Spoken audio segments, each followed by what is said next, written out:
Hello, everybody. The story you're about to hear is true. Mostly. Those shows were, of course, all kind of made to mellow out appearances, make police appear to always be the 100% good guys who could resolve a crime issue in a matter of a few minutes. And life just doesn't work like that. We know that now. But it painted a positive life of police and police agency.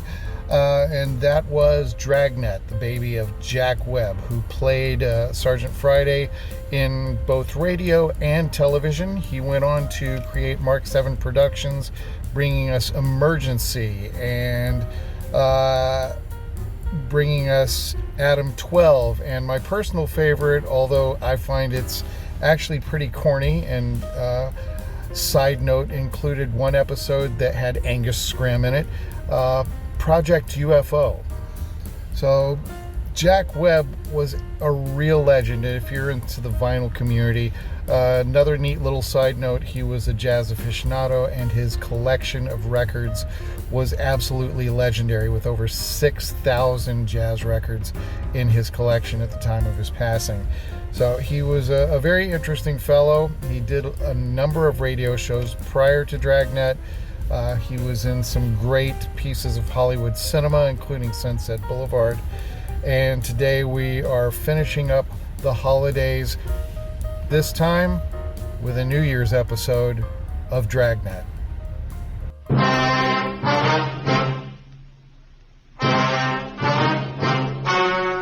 story you're about to hear is true. Only the names have been changed to protect the innocent.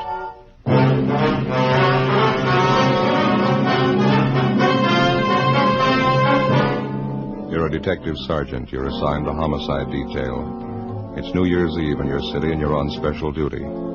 Thousands of people crowd downtown streets. One of them is a killer.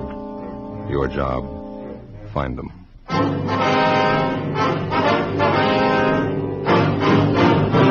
Dragnet, the documented drama of an actual crime. For the next 30 minutes, in cooperation with the Los Angeles Police Department, you will travel step by step on the side of the law through an actual case transcribed from official police files. From beginning to end, from crime to punishment, Dragnet is the story of your police force in action.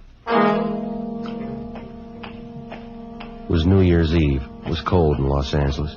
We were working the night watch out of homicide, special duty. My partner's Ben Romero. The boss is Thad Brown, chief of detectives. My name's Friday. I was on the way back from dinner, and it was 8:35 p.m. when I got to room 42. Homicide.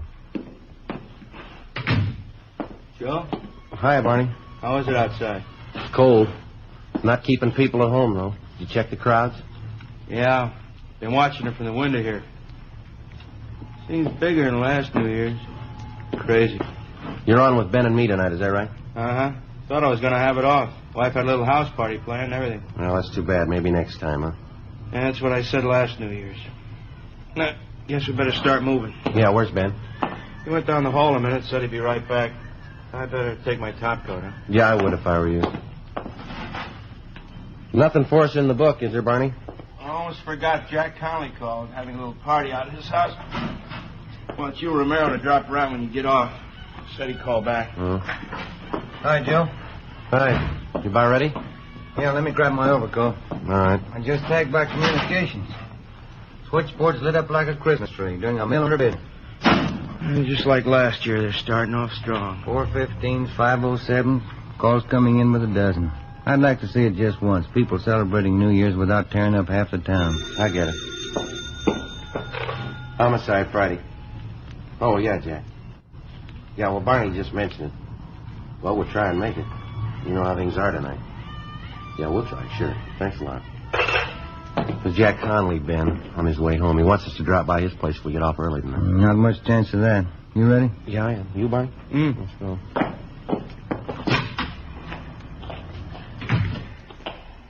Guess you can't tell.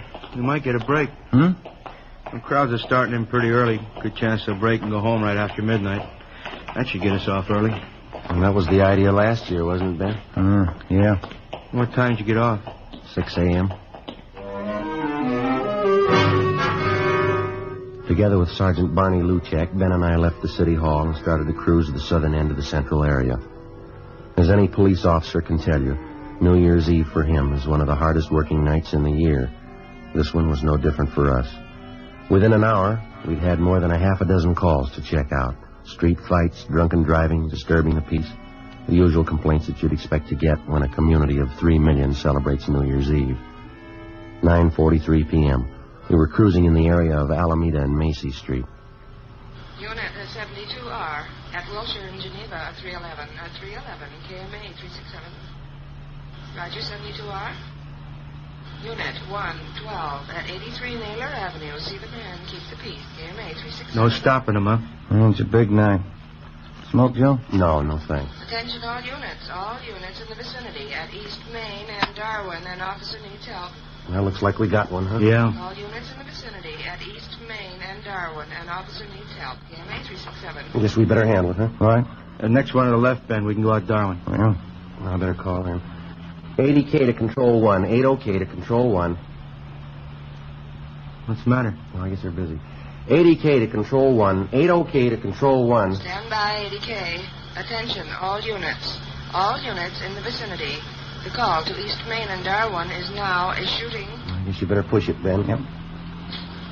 Got it down to the floor. All units in the vicinity. The call to East Main and Darwin is now a shooting. The call is now code 3, KMA 367. That's it coming up, Ben. East Main. Yeah. There's a crowd there on the corner. I guess you better pull up here, huh? All right. Come on. Yeah. Over by the light pole, Ben. Joe, man lying on the sidewalk. You want to check the crowd, Barney?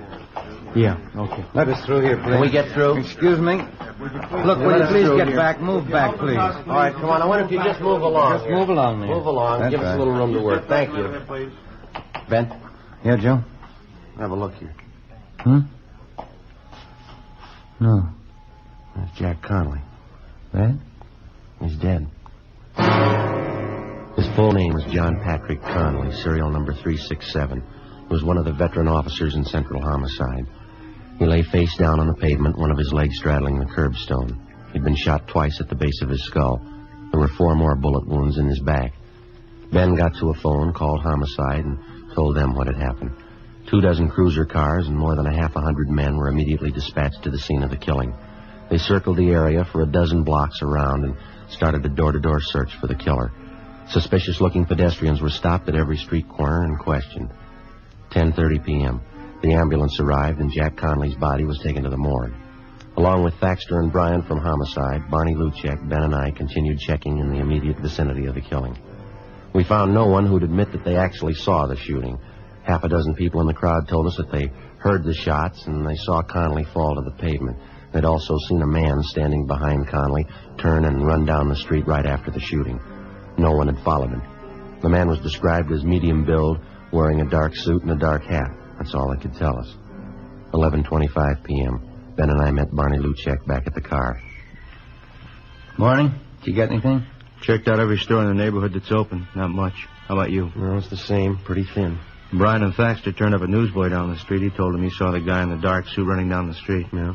Thought he saw the guy come out of this bar here. We heard that too, Barney. We talked to the bartender. He doesn't recall the man. Oh, say, I almost forgot. I checked with the office. Mrs. Conley's been calling in. Wants to know where her husband is. Oh, yeah.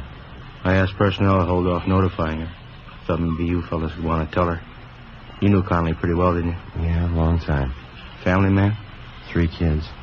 If you fellas don't want to tell her, I'll call personnel back. They can do it. No, it's all right. Don't tell her.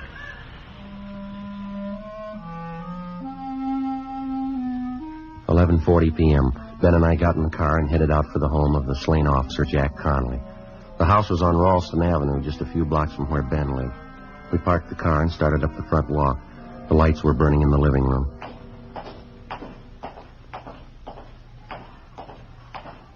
Lousy job. What?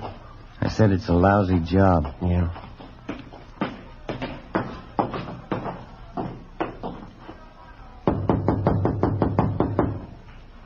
Better try it again, huh? I heard it. Somebody's coming. Oh. Hi, Hi, Joe, Ben. Hello, Betty. Hi, Betty. I'm sure glad you can make it. Everybody's here. Come in, come in. Okay. Thank you. I'm still waiting for that wandering husband of mine. If he's not here by midnight, he's going to be in the doghouse for sure. Here, let me take your coat. No, Betty, that's all right. I wonder if we could go back into the kitchen. We'd like to talk to you. What's the matter? Can't you stay long? Well, no, not too long. Oh, that's too bad. Well, come on back in the kitchen and I'll get you something. Maybe you can drop back later on. Jack should be here by then. He'd better be. Come on in. Either one of you seen Jack? That's what we wanted to talk to you about, Betty. What? You want to sit down, Betty? What is it, Joe? Tell me. Well, he had an accident. Where is he? I want to go see him. How bad an accident? Very bad. I want to go see him, Joe. If he's hurt, I want to see him. Couldn't be that bad, could it? Yeah. Oh, please, Joe. Please, not dead. Tell me, Joe, please. I'm sorry, Betty. Dear God. Oh, God. Want to give me a hand here, Joe? Yeah. Oh, she's white as a sheet. Be worse when she comes to. We better get a hold of the family doctor. No, we're going to have to wait. We'll never get through now. Huh? Phone lines are probably jammed. It's midnight. Oh, yeah. Happy New Year. 12:30 a.m. We finally got a hold of the Conley's family doctor, and he told us that he'd be over as quickly as possible. Some of Betty Conley's relatives at the party said that they'd look after things until the doctor arrived. Ben and I left the house and drove back to the scene of the murder. The house-to-house check of the entire area was still going on. There was no trace of the killer. 1:30 a.m. A low fog moved in over the city. Traffic began to thin out a little. The street crowds disappeared. 2 a.m. The search went on. A little before 2:30, a patrolman on foot located a taxicab driver in the neighborhood who claimed that he'd seen a man answering the killer's description just after the shooting. Ben and I went down the street to talk to the driver. He sat behind the wheel of his cab. It was especially equipped with shortwave radio to handle calls directly from the taxi company's dispatch office. Try to pass it on for whatever it's worth, officer. It happened just a minute or two before I picked up my last fare. What time was that? Do you remember? Oh, remembering, too, and I got it right here on the waybill. Yeah, here we go. 9:48 p.m. I was parked just where I am now. Same old stand. I picked up a fare, drove them to North Main and Sotelo, and I came back here. My cab broke down. Lousy distributor. I've been waiting for the repair truck ever since. Well, just what was it that happened before you picked up that fare here? That was at 9:48, is that right? Yeah, 9:48, yeah. Well, I was going to say, it was just a minute or two before that. I was parked right here. This guy comes running down the street through the crowd. He was really running, too. Yeah, go ahead. He's almost past me when he stopped all of a sudden, turned around and looked at me. I thought he wanted a cab, so I opened the door for him. He just looked at me and said, "Never mind," or something like that, and then he took off down the street.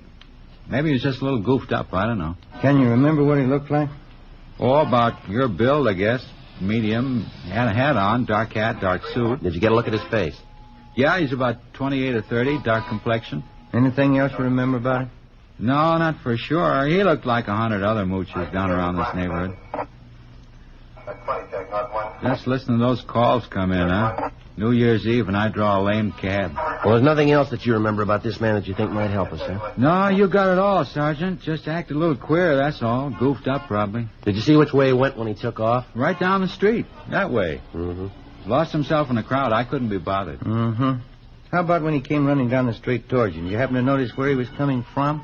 Matter of fact, yeah, that was just after I heard those gunshots. Of course, I didn't know there were gunshots then. Yeah. Looked to me like he came out of that joint up there, right near where the cop was shot. Which joint was that? The 228, that bar up there.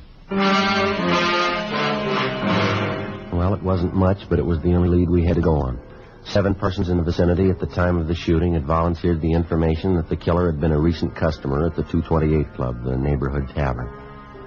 The owner and bartender of the club, a Ralph Stevens, had been questioned twice that night by different officers, and he twice denied that there was any possibility that the killer could have been a patron at his bar. Stevens' denial didn't make any more sense than the killing itself. We made arrangements to have the cab driver we interviewed come down to the city hall to check through our mug books for the suspect. By 10 a.m. the next morning, the body of the slain homicide officer, Jack Conley, had been posted. 4 bullets were taken from his back, 2 from the base of his skull.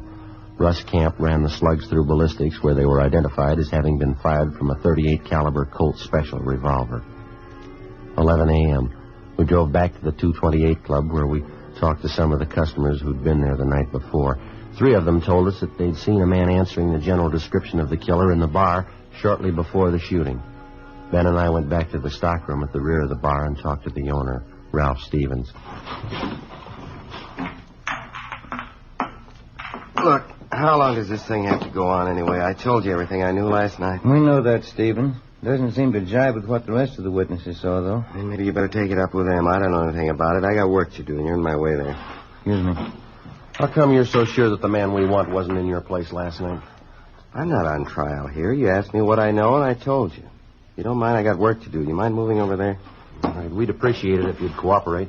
All right, if you want to know the truth, you're not good for my business here. Cops never are. Coming around asking questions, customers don't like it. It's no good for business, no good at all. A cop was killed last night right outside your front door. Now, half a dozen people say that the guy who did it was in here drinking. I run this place. It's mine. I say the man wasn't in here. Still like to know how you're so sure. I'm getting a little tired of this. I don't have an office down at the City Hall to lounge around in. I got work to do. How about leaving, huh? You want to get your coat? We can talk to you downtown. Come on. Not before I call my lawyer. Go ahead and call him. Where's your coat? Why do we have to have trouble? I haven't got any beefs with you. No trouble, Stevens. We have to get to the bottom of it, that's all. Like to have you cooperate. Maybe the guy was in here last night. He came in a couple of times, that's all. I didn't want it to get out. Bad for business, those things. Can't afford it. Keeps customers away. Then the man was in here last night, is that right? I wasn't trying to cover it for him. I hardly know him. I just didn't want it to get out. I got a right to protect my business. Who is the man? Harry Talmadge. He's a hophead. If he did it, it probably wasn't his fault. How do you mean? He was hyped up last night, uses heroin. He probably didn't mean to shoot. Where do we find him? I wouldn't know if this is right. Old address. What is it? Fairview Hotel. Try there. 11:35 a.m., New Year's Day. We got in touch with Barney Luchek and Tom Bryan from Homicide, and they drove downtown to check at the Fairview Hotel for the suspect. Ben and I finished questioning the owner of the 228 Club, and we went back to the office. 11:58 a.m., Barney Luchek and Bryan got back.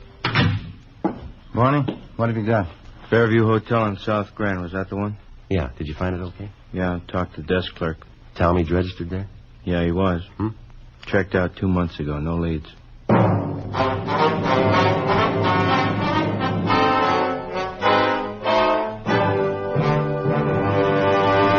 You are listening to Dragnet, a series of authentic case histories documented from official files.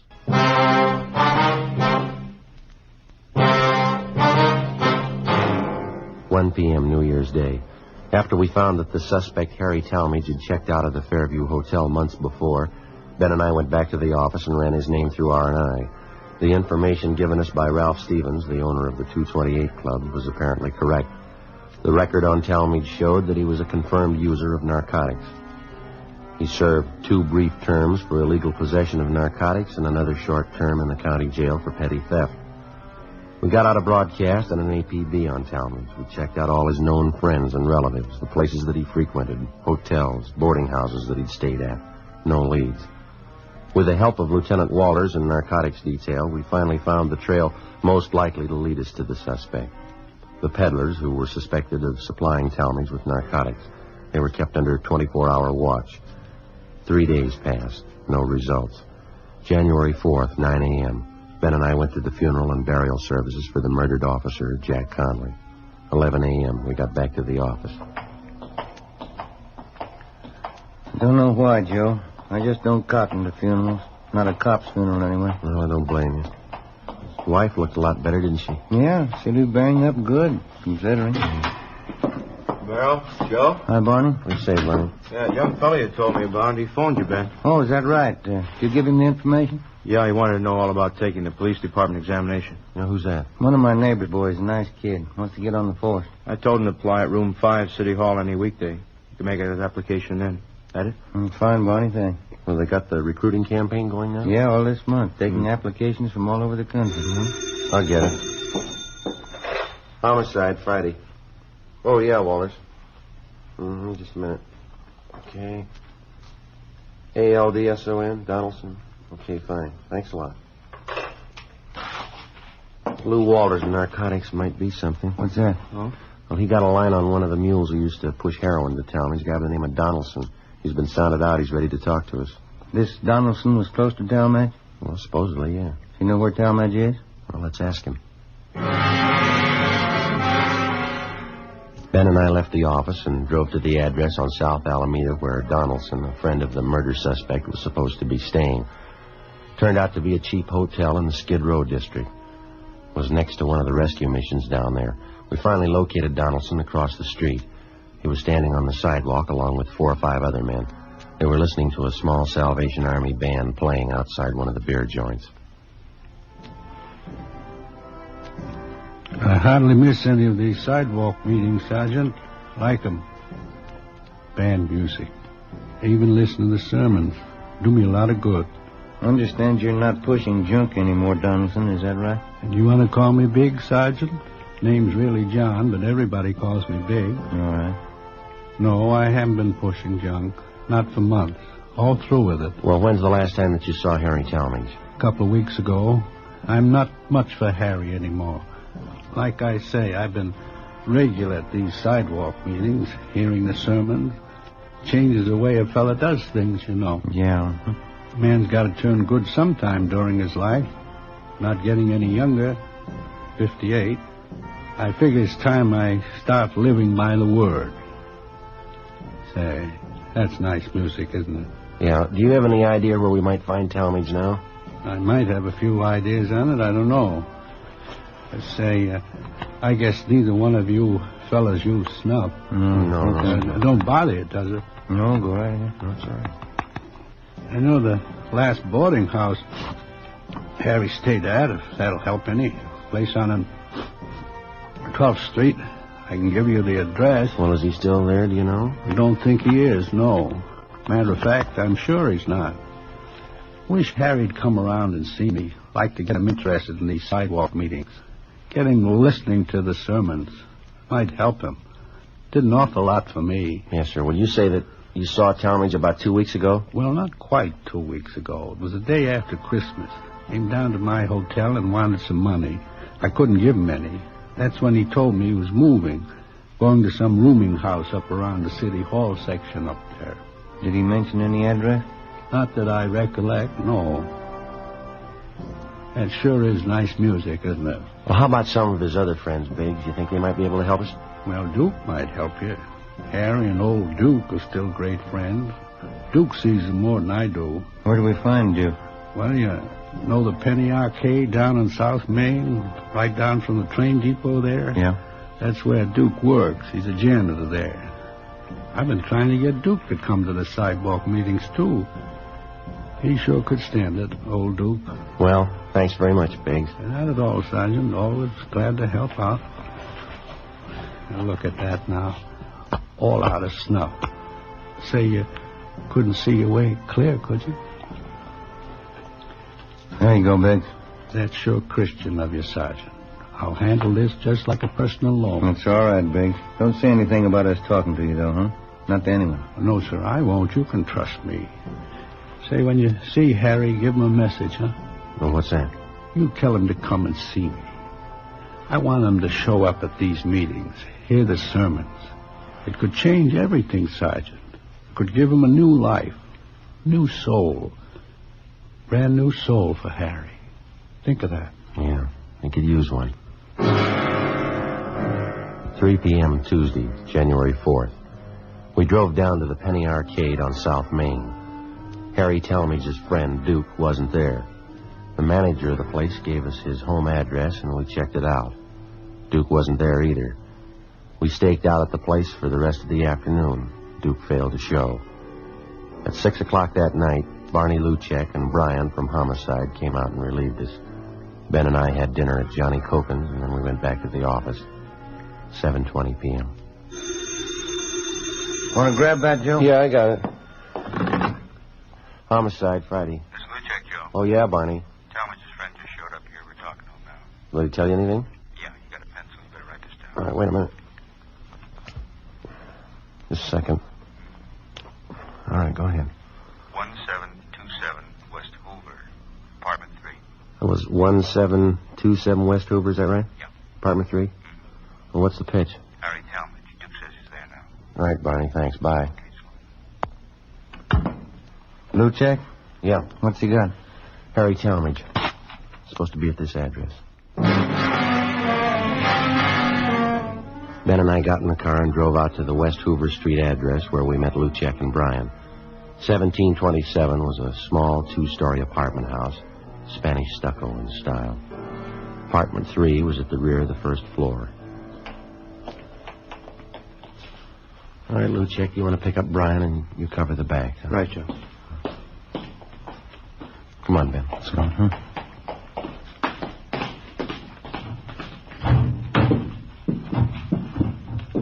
Get us up the stairs, huh? Mm-hmm.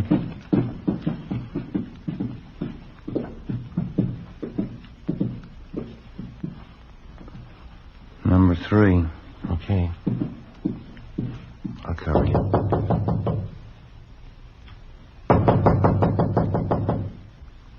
No sound inside.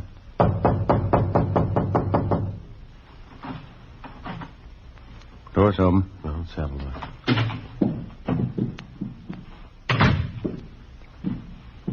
No, it's empty. You want to try the bedroom? I'll check the kitchen.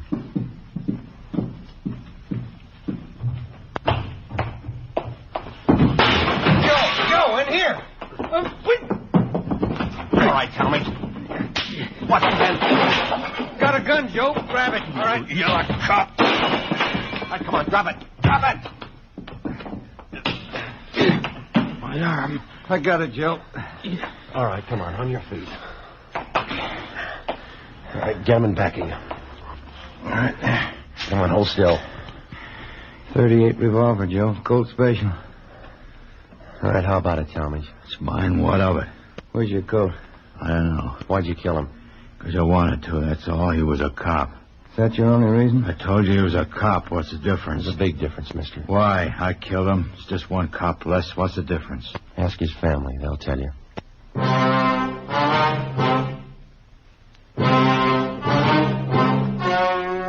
The story you have just heard was true. Only the names were changed to protect the innocent.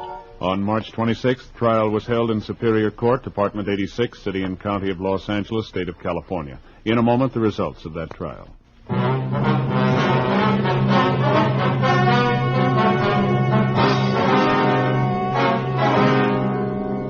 Harold Wesley Talmadge was found guilty of manslaughter by jury trial and was sentenced to the state penitentiary. He was paroled after serving 6 years in prison.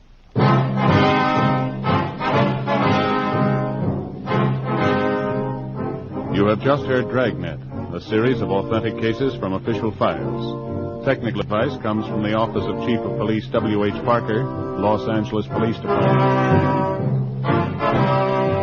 Fatima Cigarettes, best of all long cigarettes, is brought to Dragnet, portions transcribed from Los Angeles. Stay tuned for Counter Spy, more good mystery on NBC.